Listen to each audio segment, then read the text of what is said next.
All right, so we've got some excerpts from a biography of Sir Arthur Conan Doyle, and Oh, this will be good. yeah, I love a good deep dive. me too. And I think this one should be pretty fascinating. I mean, everybody knows Sherlock Holmes, but Right. do we really know Conan Doyle? Yeah. Like, It's like you know the hits, but what about the B-sides? exactly. So we've got these biographical snippets. Let's see what kind of picture we can paint of the man behind the magnifying glass. I'm ready when you are. Okay. So first things first, most people think like Sherlock Holmes equals Conan Doyle. Hmm. But he actually wrote in a ton of different genres, Oh, right? yeah, absolutely. It's like, you find out your favorite pizza place also makes like incredible sushi. Uh-huh. It's that level of surprising. We're talking historical novels, war correspondence, even some stuff about spiritualism. Spiritualism. Okay, so that's a bit of a curveball, Yeah. right? Doesn't exactly scream like, you know, logical deduction and Yeah, not exactly Sherlock Holmes, right? right. Like, was he like a true believer, or was he just fascinated by it, or what? Well, it's interesting because from what I've read, readers loved his detective fiction, but Conan Doyle himself, he considered his historical novels to be his most important work. Really? So he wasn't that into Sherlock Holmes, even though that's what made him famous. It seems that way. Like maybe he felt pigeonholed a bit, Like he wanted to be known for more than just the detective stuff. I guess we all have those things we wish we were known for, right?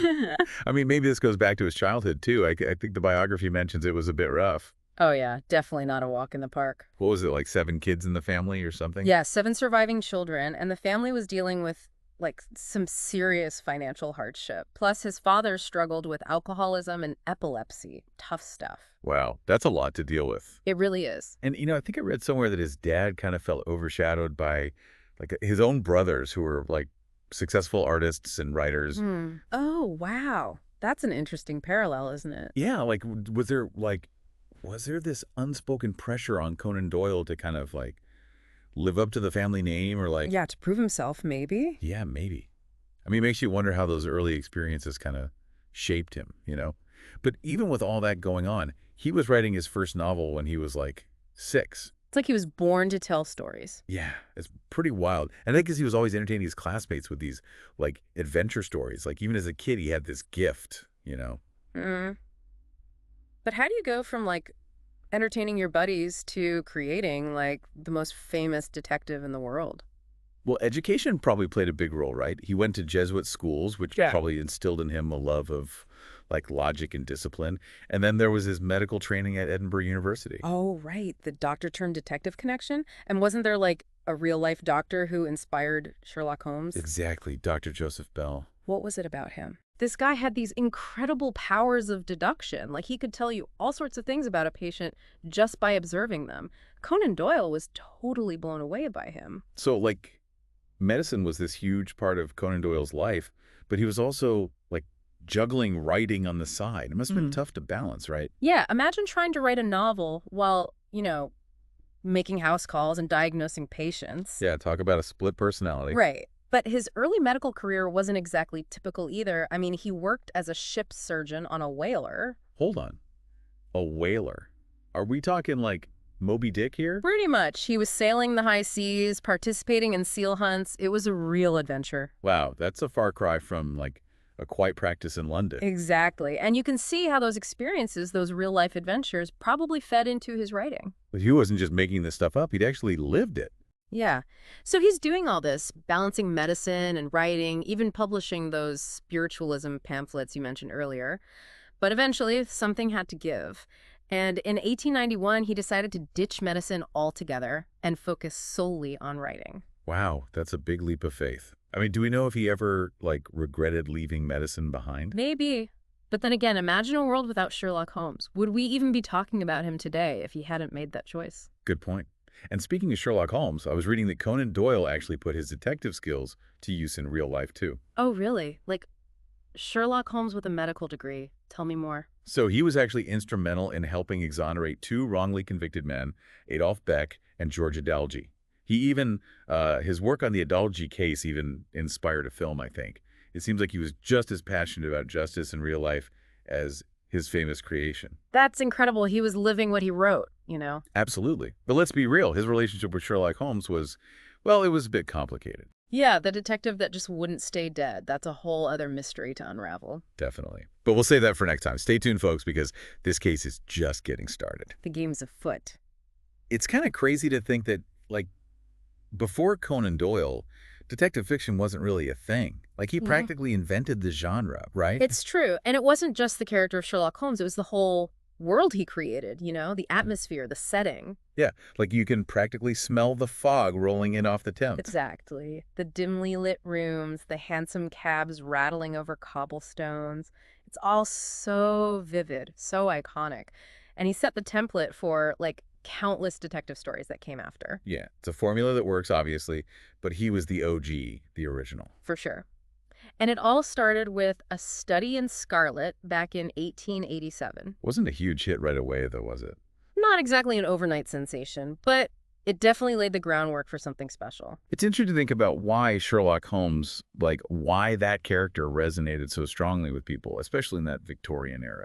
Oh, absolutely. It was a time of huge change, like rapid industrialization, social upheaval.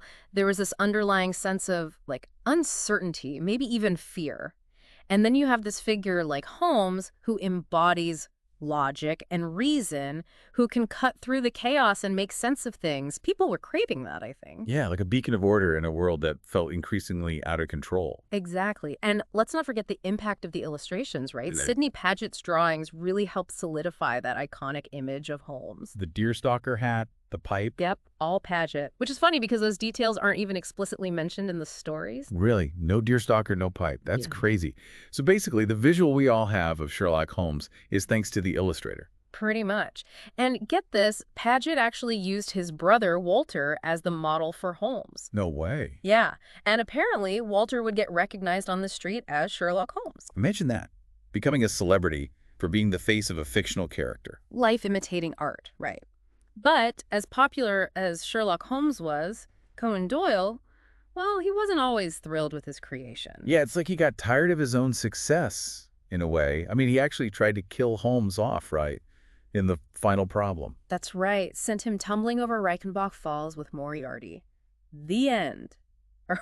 So he thought. It seems so counterintuitive, like you had this gold mine of a character and you decide to get rid of him. I think deep down, Conan Doyle felt like Holmes was overshadowing his other work, especially his historical novels. Ah, so it's back to that feeling of maybe not being taken seriously enough, like his dad. Could be, and he saw those novels as, like, his more important contribution to literature. But of course, the public was having none of it when Holmes died. I mean, they were heartbroken. Oh, totally. There were people wearing mourning clothes, newspapers publishing obituaries. It was a big deal.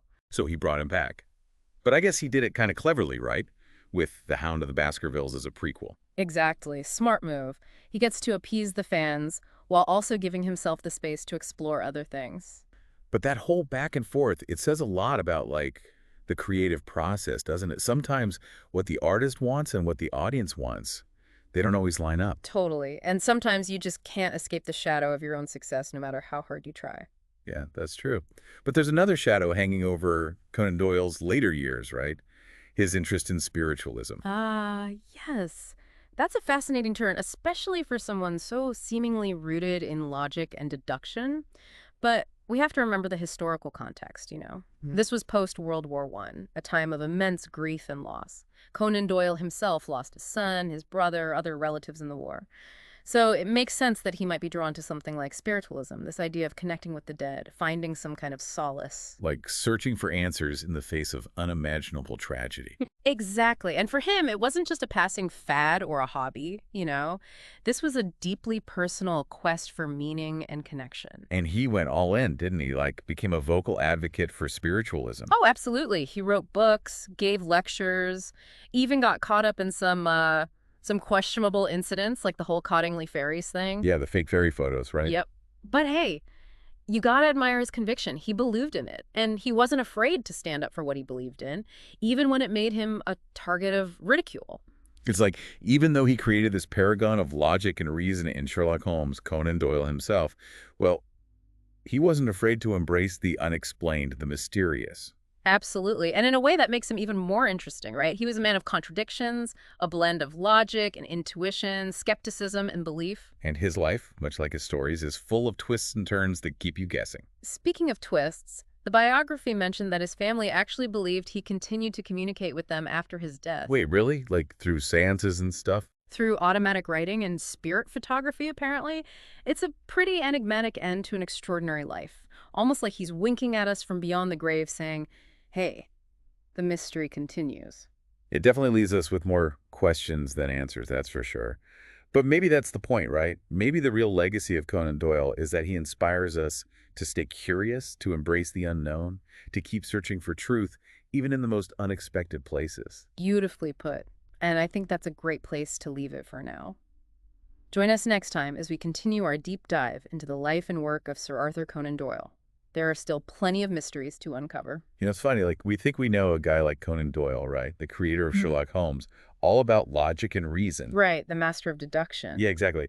But then you find out he was super into spiritualism. Totally. It's Yeah. like this weird paradox. Mhm. But what I find really interesting is how that tension, that push and pull between logic and the unexplained, it actually shows up in his writing, too. Oh, yeah. Like even in the Sherlock Holmes stories, there's always that hint of something, well, something we can't quite explain. Exactly. It's like even though Holmes is using reason and observation to solve these cases, there's still that underlying sense of mystery, of things that are beyond our understanding. Right, like there's always more to the story than meets the eye. Exactly. And it makes you wonder if Conan Doyle was kind of working through these big questions about the nature of reality, like in his own life, and then that just naturally seeped into his writing. It's like maybe he was trying to make sense of the world through his stories.